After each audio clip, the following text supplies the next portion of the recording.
Much ado about nothing লিখেছেন William Shakespeare. একদিন এক পত্রবাহক এলো মেসিনার রাজ্যপাল লিওনাতোর কাছে। রাজ্যপালকে অভিবাদন জানিয়ে সে একটা চিঠি তুলে দিল তার হাতে। চিঠির মূল বক্তব্য, সেদিন রাতেই আরাগ এর রাজকুমার ডন পেড্রো তার 3 জন ঘনিষ্ঠ সঙ্গীকে নিয়ে এসে অতিথি হবেন লিওনাতোর প্রাসাদে। চিঠিটা পড়ার পর পত্রবাহককে জানালেন রাজ্যপাল, আমার বিশ্বাস আজকাল ডন পেড্রোর খুব কাছের মানুষ হয়ে পড়েছেন ফ্লোরেন্সের লর্ড ক্লডিও। তাকে যথেষ্ট বিশ্বাস করেন ডন পেড্রো।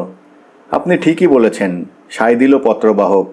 তবে লর্ড ক্লডিও যে সব দিক দিয়ে যোগ্য আর বিশ্বস্ত সে বিষয়ে কোনো সন্দেহ নেই। এমন সময় সেখানে এলো লিওনার্দোর ভাইজি বিয়াত্রিস। সংবাদবাহকের কাছে যে জানতে চাইল যুদ্ধ থেকে সুস্থ অবস্থায় পাদুয়ার লর্ড বেনেডিক্ট ফিরে এসেছেন কিনা। সংবাদবাহক জানালো, যুদ্ধ ফেরত বেশ সুস্থ অবস্থায় আছেন সেনর বেনেডিক্ট। রাজ্যপাল লিওনাতোর প্রাসাদে ঠিক সময়ে এসে পৌঁছলেন। আরাগের রাজকুমার ডন পেড্রো আর তাঁর 2 ঘনিষ্ঠ সঙ্গী সেনর ক্লডিও এবং সেনর বেনেডিক্ট। ইতিপূর্বেই তাদের পরিচয় হয়েছিল লিওনাতোর মেয়ে হেরো আর ভাইজি বিয়াত্রিসের সঙ্গে। এতদিন বাদে তাদের দেখা হতেই হাসি তামাশায় মেতে উঠলেন তারা। বিয়াত্রিস ছিলেন যেমন ফাজিল তেমনি বাচাল। সেনর বেনেডিকের সাথে রসিকতা করতে গিয়ে সে তাকে ব্যতিব্যস্ত করে তুলল। একসময় মাত্রা হারিয়ে ডন পেড্রোর ভাঁড় বলে অভিহিত করল সেনর বেনেডিককে। তিনি খুবই দুঃখ পেলেন বিয়াত্রিসের এই মন্তব্য শুনে। ওদিকে আবার লিওনাতোর মেয়ে হেরো ছিল বিয়াত্রিসের ঠিক বিপরীত। সে যেমন নম্র তেমনি বিনয়ী। খুব কম বয়সে তাকে দেখেছেন লর্ড ক্লডিও। এই বছরেই সে বেশ বড় হয়ে গেছে। এখন সে পূর্ণ যুবতী। এতক্ষণ ধরে রাজকুমার পেড্রো বেশ মজার সাথে উপভোগ করছিলেন রসিকতার ছলে বিয়াত্রিস আর বেনেডিকের কথা কাটাকাটি। তিনি ফিসফিস করে লিওনাতোকে বললেন, ওদের মধ্যে দেখছি বেশ আদা কাঁচকলার সম্পর্ক গড়ে উঠেছে। এবার ওদের বিয়েটা দিয়ে দিলেই হয়। ওদিকে সেনর ক্লদিওর বেশ মনে ধরেছে লিওনাতোর মেয়ে হেরোকে। সে কথা জানার পর রাজকুমার পেড্রো লিওনাতোর কাছে জানতে চাইলেন তিনি তার মেয়ে হেরোর সাথে ক্লদিওর বিয়ে দিতে রাজি কিনা।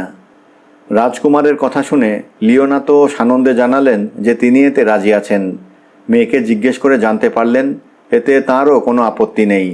এবার রাজকুমার লিওনাতোকে বললেন বিয়ের দিন ঠিক করতে। রাজকুমার পেড্রো এক মজার পরিকল্পনা করলেন যাতে লিওনাতোর বাচাল ভাইজি বিয়াত্রিস আর সেনর বেনেডিক্ট পরস্পরের প্রেমে পড়তে পারে। হেরো খুব খুশি হলো যখন সে শুনল রাজকুমার পেড্রো বিয়ে দিতে চান বিয়াত্রিস আর বেনেডিকের। সে জানালো এ প্রস্তাবে তার সায় আছে। লিওনাতোর প্রাসাদ সংলগ্ন বাগানে এক গাছের গুঁড়িতে ঠেস দিয়ে আপন মনে বই পড়ছিল সেনর বেনেডিক্ট। তার নজর এড়িয়ে রাজকুমার পেড্রো আর ক্লডিও গিয়ে দাঁড়ালেন তার পেছনে সেই গাছের গুঁড়ির আড়ালে। তারা এমনভাবে কথাবার্তা বলতে লাগলেন যা শুনে মনে হবে বিয়াত্রিস সত্যিই ভালোবাসে বেনেডিক্টকে। তার প্রেমে পড়ার জন্য সে ব্যাকুল হয়ে রয়েছে। রাজকুমারের এ পরিকল্পনায় কাজ হলো। বেনেডিকের মনেও প্রশ্ন জাগল বিয়াত্রিস সত্যিই তাকে ভালোবাসে কিনা। ওদিকে আবার বিয়াত্রিসের মনে বেনেডিকের প্রতি ভালোবাসা জাগিয়ে তুলতে একই পরিকল্পনার বাস্তব রূপ দিল হেরো। বিয়াত্রিসকে বাগানে ডেকে এনে আড়াল থেকে তাকে শুনিয়ে শুনিয়ে হেরো তার 2 সখী উর্সুনা আর মার্গারেটকে বলতে লাগলো বিয়াত্রিসকে কতই না ভালোবাসে বেনেডিক্ট। এ কথা শুনে ধাঁধার মধ্যে পড়ে গেল বিয়াত্রিস। সেনর বেনেডিকের প্রতি প্রগাঢ় ভালোবাসা জন্মালো তার মনে। ক্রমেই এগিয়ে আসছিল হেরোর বিয়ের দিন। কিন্তু বিয়ের আগেই তার জীবনে ঘটে গেল এক দুর্ঘটনা। একজন জঘন্য চরিত্রের মানুষ ডন পেড্রোর সৎ ভাই ডন সবসময় ঘৃণা করে এসেছে ডন পেড্রোকে। সর্বদা চেষ্টা করেছে তার ক্ষতি করার। ডন পেড্রোর এত উন্নতি আর সুখ সমৃদ্ধি দেখে হিংসায় জ্বলে মরে সে। তাই তার কুকর্মের সহচর বোরোচিওর সাথে সৎ ভাই ডনও এসে জুটেছে মেসিনায়। ডনজনের মাথায় এক কুবুদ্ধি চাপল যখন সে শুনল মেসিনার রাজ্যপাল লিওনাতোর মেয়ে হেরোর সাথে বিয়ে ঠিক হয়েছে সেনর ক্লদিওর। বোরাচিওর সাথে পরামর্শ করে জন ঠিক করল এ বিয়ে ভেঙে দেবে। সেই মতো বোরাচিও যেচে আলাপ করল মার্গারেটের সঙ্গে। তার মুখে সস্তা প্রেমের বুলি শুনে আহ্লাদে আটখানা হয়ে গেল মার্গারেট। জনের নির্দেশ অনুযায়ী সে মার্গারেটকে বলল, বিয়ের আগের রাতে সে যেন হেরোর পোশাক পরে তার জানালার সামনে এসে দাঁড়ায়। তখনও পর্যন্ত বোরাচিওর কুমতলব আঁচ করে উঠতে পারেনি মার্গারেট। তাই সরল বিশ্বাসে বিয়ের আগের রাতে হেরোর পোশাক পরে সে এসে দাঁড়ালো তার জানালার সামনে। তাকে দেখেই বোরাচিও জোর গলায় প্রেমালাপ শুরু করে দিল তার সাথে। এ দৃশ্য দেখে জনও বুঝতে পারল তার মতলব হাসিল হবার পথে। সে ফিরে গিয়ে সৎ ভাই ডন পেড্রো আর তার সঙ্গীদের বলল, হেরোর স্বভাব চরিত্র মোটেও ভালো নয়। কিছু আগেই সে জানালায় দাঁড়িয়ে বোরাচিওর সাথে প্রেম করছিল। ডন পেড্রো প্রথমে বিশ্বাস করতে চায়নি জনের কথা। তখন সে তাদের তিনজনকে ঘটনাস্থলে নিয়ে এলো। তাদের আসতে দেখেই বোরাচিও আরও জোর গলায় প্রেমালাপ শুরু করে দিল মার্গারেটের সাথে। রাতের আবছা আলোয় হেরোর পোশাক পরা মার্গারেটকে দেখে তারা চিনতে পারল না। তারা ধরে নিল জানালার সামনে দাঁড়িয়ে হেরোই প্রেমালাপ করছে বোরাচিওর সাথে। ডন পেড্রো এবার নিঃসন্দেহ হলো যে হেরার স্বভাব চরিত্র ভালো নয়। তার দুই সঙ্গী ক্লডিও এবং বেনেডিক সিদ্ধান্ত নিল বিয়ের আগে গির্জায় সবার সামনে দাঁড়িয়ে কথা ফাঁস করে দিয়ে হেরার উপযুক্ত শাস্তির ব্যবস্থা করবে।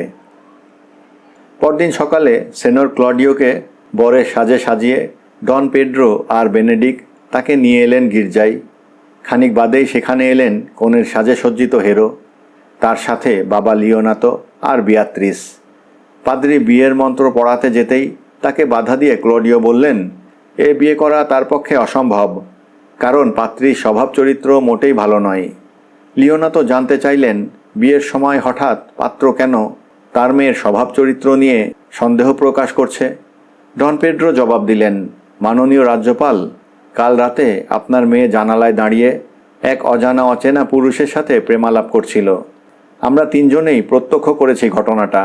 এবার আপনিই বলুন, এরপরেও কি এ বিয়েতে সায় দেয়া সম্ভব?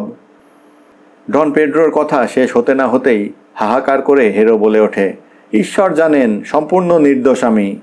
এই বলেই জ্ঞান হারিয়ে মাটিতে লুটিয়ে পড়ল সে। সাথে সাথেই বিয়াত্রিস ছুটে এসে অচেতন হেরোর মাথাটা কোলে তুলে নিল। বুকফাটা কান্নায় ভেঙে পড়ে সে বলল, হাই, হেরো আর বেঁচে নেই। এ অসম্মান সইতে না পেরে সে প্রাণ ত্যাগ করেছে। এর আগেই সেনর ক্লডিওকে সাথে নিয়ে গির্জা ছেড়ে চলে গেছেন ডন পেড্রো। ভেতরে একা রয়েছেন সেনর বেনেডিক।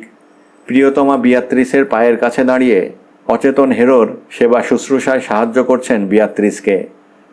একই সাথে বড় হয়েছে বিয়াত্রিস আর হেরো, কাজেই হেরো নারী নক্ষত্র সে ভালোই জানে।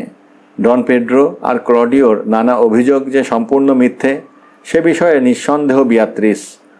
হয় ভুল বুঝাবুঝি, নতুবা কারো চক্রান্তে শিকার হয়েছে হেরো, এ কথাই বিশ্বাস করে বিয়াত্রিস। বিয়াত্রিসকে বললেন সেনর বেনেডিক, এখন কেমন আছে হেরো? আপনি তো নিজের চোখেই দেখেছেন ওর এখনও জ্ঞান ফেরেনি। জবাব দিল বিয়াত্রিস, আমার মনে হচ্ছে এই অপমানের পর ওর জ্ঞান আর ফিরে আসবে না। উত্তেজনা রোধ করতে না পেরে সেনর বেনেডিক বললেন, কি বলছো তুমি? হেরো কি মারা গেছে? গম্ভীর স্বরে বলল বিয়াত্রিস, হ্যাঁ, জ্ঞান হারাবার সাথে সাথেই মারা গেছে ও। হেরোর মৃত্যু হয়েছে শুনে কান্নায় ভেঙে পড়লেন তার বাবা রাজ্যপাল লিওনাতো। আবার সেই সাথে তার মনে হলো এমন দুশ্চরিত্রা মেয়ে বেঁচে থাকার চেয়ে তার মৃত্যু ঢের ভালো। তার মনে হলো এ ঘটনার পর তিনি সমাজে কিভাবে মুখ দেখাবেন। পাদ্রির হাত ধরে শিশুর মতো কেঁদে ফেলে তিনি বললেন, আপনিই বলুন ফাদার, এবার আমি কি করব? কর্মজীবনে অনেক ছেলেমেয়ের বিয়ে দিয়েছেন পাদ্রি, তাই মানুষ চেনার ক্ষমতাটা অন্যের চেয়ে বেশি। রাজকুমার পেড্রো আর সেনর ক্লডিও যখন মেয়েটির বিরুদ্ধে বদনাম করছিলেন সে সময় তিনি মেয়েটির মুখের দিকে তাকিয়েছিলেন। মেয়েটির চাউনি আর হাবভাব দেখে তিনি তখনই বুঝেছিলেন মেয়েটি নির্দোষ। অযথা অভিযোগ করা হয়েছে তার নামে। পাদ্রি বললেন, মাননীয় লিওনাতো, এই গির্জায় দাঁড়িয়ে আমি শপথ করে বলছি আপনার মেয়ে সম্পূর্ণ নির্দোষ, কোনো অন্যায় সে করেনি।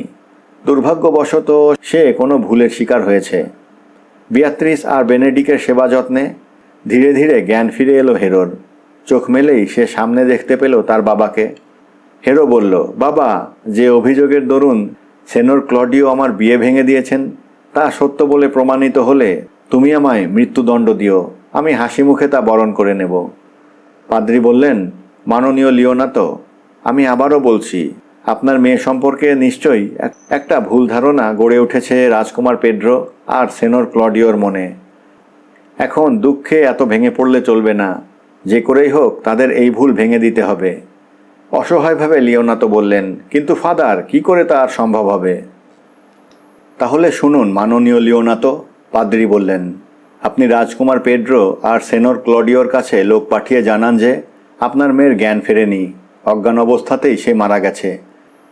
এবার আপনি কদিন শোকের কালো পোশাক পরে থাকুন আর মেয়ের জন্য একটা স্মৃতিসৌধ বানিয়ে ফেলুন।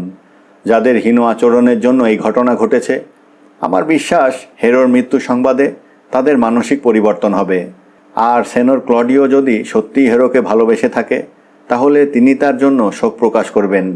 তাছাড়া হেরো যদি কোনো চক্রান্তের শিকার হয়েও থাকে, তাহলে আমার বিশ্বাস এর ফলেই সে রহস্য উদ্ঘাটিত হবে।